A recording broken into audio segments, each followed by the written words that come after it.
నీతిమంతునికి కలుగు ఆపదలు అనేకములు. వాటి అన్నిటిలో నుండి యెహోవా వానిని విడిపించును. కీర్తన 34:19. నీతిమంతుడు దేవునికి చెందినవాడే, కానీ సాతానునికి, లోకానికి చెందినవాడు కాడు. కాబట్టి దేవునికి చెందిన నీతిమంతునికి సాతాను నుండి, లోకం నుండి, లోక మనుష్యుల నుండి అనేకమైన ఆపదలు వస్తాయి. ఆ ఆపదలన్నిటిలో నుండి దేవుడు వానిని విడిపించును. నీతిమంతుడు అనగా దేవుని ఆశ్రయిస్తాడు, దేవునికి మొరపెడతాడు, దాక్షిణ్యము కలిగి ధర్మమిస్తాడు, గద్దిస్తాడు, పడినను తిరిగి లేస్తాడు, విశ్వాసం మూలముగా జీవిస్తాడు, ఎవరిని అవమానపరచడు.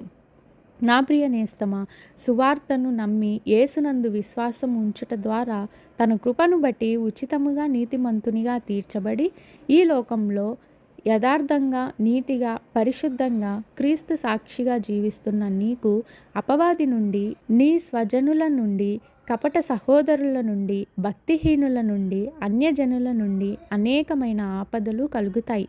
అట్టి పరిస్థితుల్లో నీవు భయపడక నీ నీతికి ఆధారమగు దేవుని యందు విశ్వాసం ఉంచితే దేవుడు తప్పకుండా నీ ప్రతి ఆపద నుండి నిన్ను విడిపించును.